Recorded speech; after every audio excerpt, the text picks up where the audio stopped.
Hello, we're back now. Let's take a look at a couple more rules for evaluating limits just by using their formulas. A couple more limit laws, and then we're going to see how to find these limits where we're not going to have to write it out step by step which law is applied. We're actually going to apply the laws. All right, so two more limit laws that you want to write down, and what you should be writing down now is the right-hand side of each of these on your papers. These kind of put together some of the limit laws we've already seen. So now we're going to take a look at polynomial functions. So the limit as x goes to a of p of x of a polynomial function is just given by p of a. So we see that idea again, direct substitution, directly substituting in a for x. So here polynomials can be, addition, subtraction, multiplication by constants. So it kind of includes a lot of the other limit laws. What happens then if we have a rational function where we take the limit as x goes to a of one polynomial divided by another? Well, we could use the quotient law here, and then we can use law 8. All right, so that kind of combines many of the previous laws that we've taken a look at. All right, so here again, and you don't need to write out the step-by-step use of the limit laws. We just want to evaluate the limits now. All right, so we're going to think of this as our polynomial. In this case, instead of an x, sometimes we might see different variables. This is p of t. All right, so instead of p of x, we've got p of t here. And what we know is, the way I can evaluate this limit is that I can just find p of negative 2. All right, so what does that mean? That means I just have to substitute in negative 2 for each t that I see. All right, when I simplify this, make sure you get a positive 4 here, minus 10 plus 7, and then our answer is 1.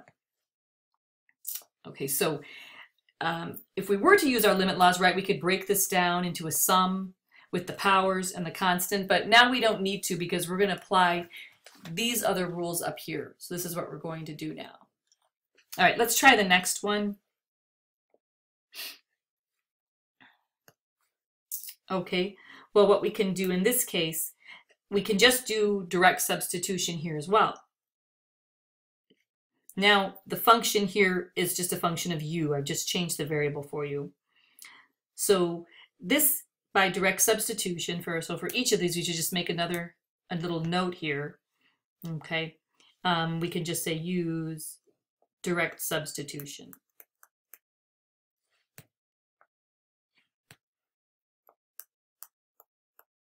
This is by the limit laws. That's what it's telling us for all of these.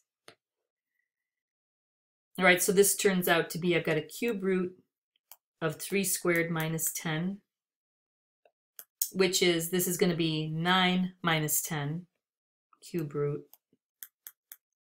which is equal to the cube root of negative 1. All right, now this answer is 1, right? Pardon me, negative 1, because if I cube this, I get negative 1, right? We couldn't do if it was a square, but since it's a cube, we can do that. All right, and the last one, I think you're kind of getting the hang of it. Again, the limit statement goes away, right, when I substitute in. So it's 3 times 2, and then 4 times 2 plus 1. Let's just kind of shorten that a little bit, and then minus 1. All right, so in the numerator I get 6, and here I get square root of 9 minus 1. When we work that out, it turns out to be 3 minus 1, which is 6 over 2, which is equal to 3. Okay, so far it worked out pretty nicely, right? We get an answer, we get a number, a real number, and that turns out to be the limit. All right, well, it may be, though, that we have another situation that might occur. So let's take a look here.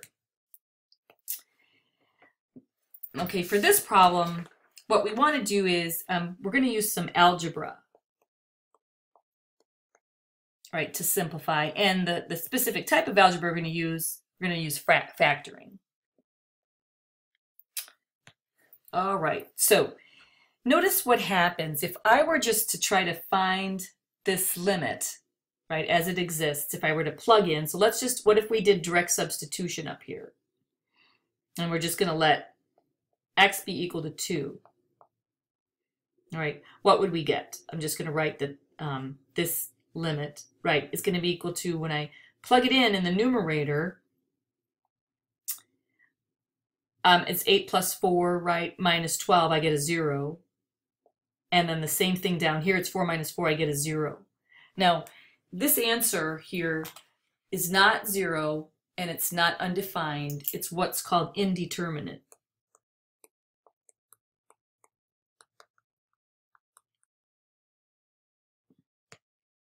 What that means is that there could be a limit.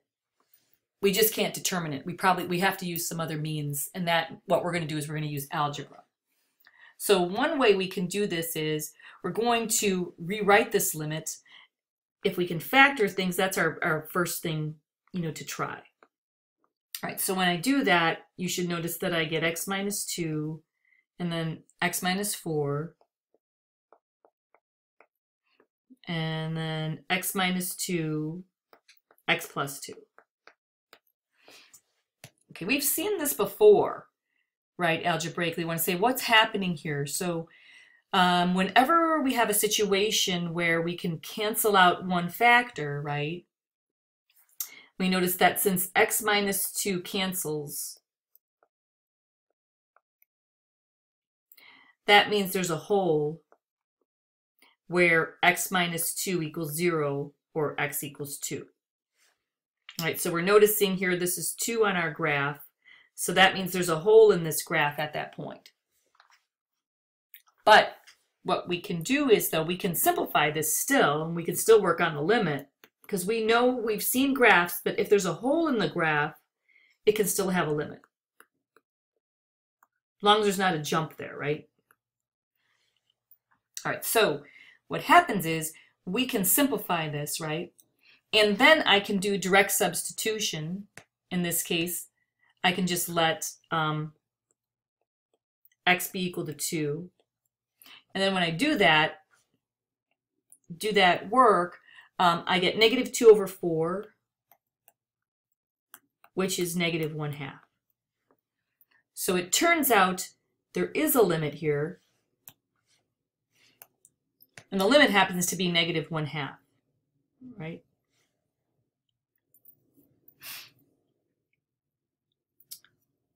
Okay, so this is one technique that you want to be aware of. If you have a quotient, and when you do direct substitution, you get 0 over 0, you don't get a number, try some algebra on it. It turns out, based on a theorem, that if I take the limit of the original function and I simplify this using algebra, the limit of that new simplified function, they're going to have the same value. Right? So notice the difference between these. This is the graph without the hole. This is the graph here, the new graph, right? And this is the graph with the hole in it. They're going to have the same limit. And you can see that this value here is negative 1/2 on each case.